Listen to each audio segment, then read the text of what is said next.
Ngayon, magpapakain tayo ng ating mga alaga. Breakfast na. So, kasama na, naririnig nyo na maingay na sila. It means, ready to eat na. So, maglilinis muna tayo ng kunti, then magpapakain tayo. Let's go, farmers!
So ayan guys, yung maliliit natin,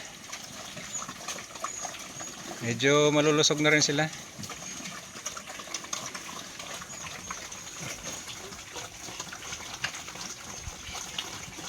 Pasensya na at medyo madudumi sila kasi ginamit natin yung wallowing pool nila para sa ating mga malalaki. Pag na dispose na natin yon, ayan, malilinis na sila. Ma-open na natin yung gate na yan.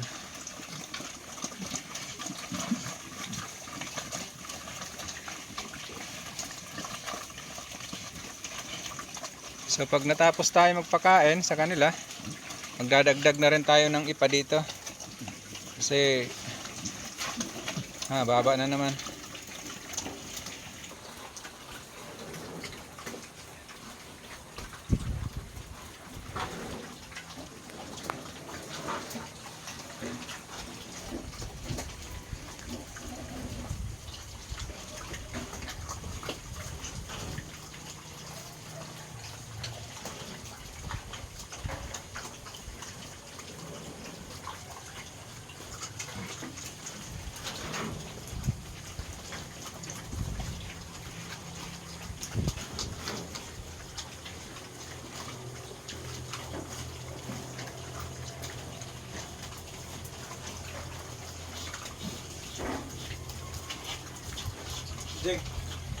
Jig.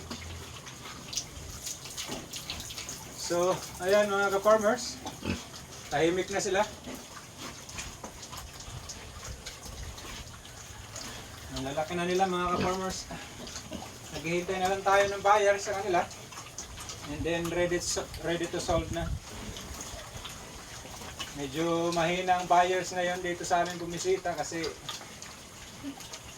may mga taga Davao na nagbabagsak dito ng baboy sa amin at mura ang bigayan nila.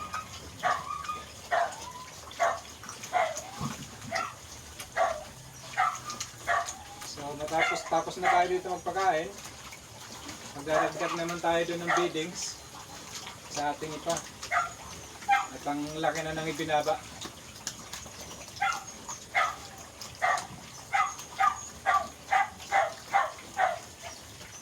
Bale yung matitira lang dito, dalawa. Ito, yung gagawin nating inahin. So, ewan ko lang, baka bukas magkatay kami para itinda natin. So, sana maubos.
Dadagdag na tayo ng biddings.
So as you can see guys, talagang happy pigs talaga pag ipa yung feedings natin kasi nag-i-enjoy talaga sila.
So ayan guys, yan lang munang ipang idadagdag natin. So 10 sako lang yon.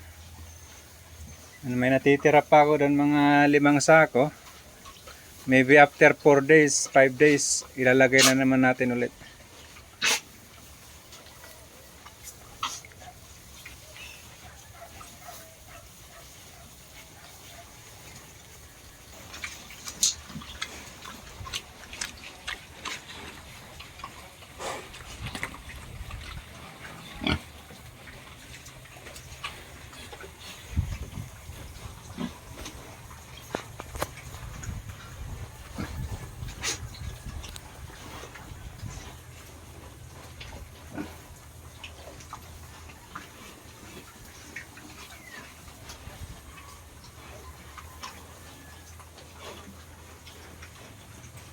So ito yung nakakatawa guys pag nakita mong lalaki na nila. Ang sarap sa pakiramdam na napalaki mo sila ng ganyan.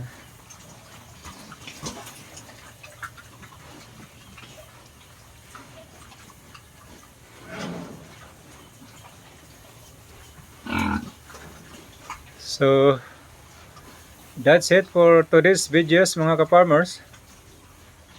Sa mga bago pa lang dyan sa aking channel mga ka-farmers, please consider to subscribe and hit that notification bells para updated kayo sa mga susunod kong video. Sa mga mahihilig sa